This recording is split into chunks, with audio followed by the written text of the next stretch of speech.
Il n'est pas toujours possible pour les parents de régler leurs différends entre eux. Ils pourraient devoir demander l'intervention d'une tierce partie pour aider à trouver une solution.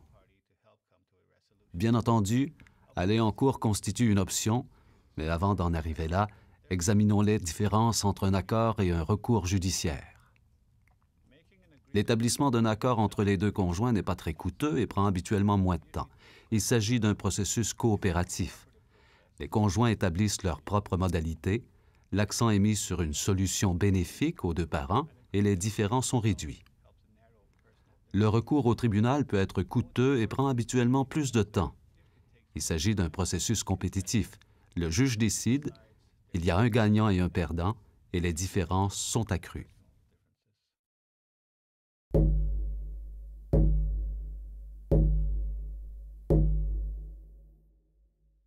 Avant d'examiner les options de règlement des différends faisant intervenir des parties tierces, parlons des situations dans lesquelles vous et votre ex-conjoint vous entendez. Si vous êtes capable de vous parler ouvertement et de vous entendre sur les dispositions relatives aux enfants, et si des problèmes de sécurité ne sont pas en jeu, vous pouvez établir ensemble un plan parental. Il peut être utile de mettre votre accord par écrit après avoir obtenu un avis juridique. Rappelez-vous ceci, si vous vous sentez menacé par l'autre parent, méfiez-vous des négociations à l'amiable. Consultez un conseiller en justice familiale, un auxiliaire parajudiciaire autochtone, le travailleur social de votre bande, un intervenant en matière de soutien des familles, un conseiller ou un aîné. Voici quelques lignes directrices pour une négociation à l'amiable.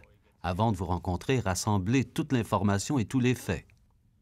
Choisissez un lieu de rencontre neutre et un moment propice à un entretien sans interruption. Décidez ensemble des règles qui vous permettront de dialoguer respectueusement. Par exemple, vous pouvez tous les deux convenir de clore l'entretien si l'un de vous commence à hausser la voix, à interrompre l'autre et à le blâmer pour la séparation. Énoncez clairement les points liés aux enfants dont vous voulez discuter. Ne déviez pas du sujet. Ne revenez pas sur les fautes et les problèmes du passé. Demandez à l'autre personne de vous donner son avis. Écoutez attentivement ce qu'elle a à dire. Si vous ne comprenez pas son point de vue, demandez-lui des clarifications. Cherchez des solutions ensemble et présentez vos solutions sous la forme de suggestions plutôt que de demandes. Assurez-vous que vous êtes tous les deux d'accord sur la solution que vous voulez adopter. Précisez qui doit faire quoi, quand et où. Par exemple, si la question porte sur le moment où l'autre parent passe du temps avec les enfants, vous devez avoir un plan établissant le mode de transfert ainsi que les horaires d'arrivée et de départ des enfants. Décidez si besoin est de vous rencontrer à nouveau pour voir si les conditions de votre accord sont satisfaisantes. À la fin de la rencontre, faites des commentaires positifs tels que « Je me sens plus à l'aise à ce sujet » ou « Je suis contente que nous ayons pu régler cette question ensemble ». Sur le plan juridique, il n'est pas nécessaire de conclure un accord de séparation ou d'obtenir une ordonnance du tribunal, mais en mettant par écrit les modalités convenues, tout est clair et le risque de confusion ou de problèmes futurs est réduit. Un accord écrit est un contrat établi entre les deux conjoints qui précise les points d'entente.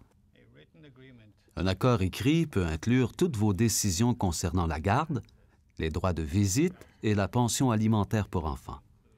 Il peut aussi préciser les modalités de partage des biens et si l'un des parents soutiendra l'autre financièrement.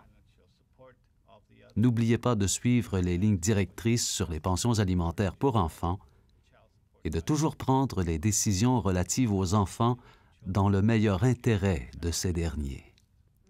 L'accord doit être signé par les deux parties.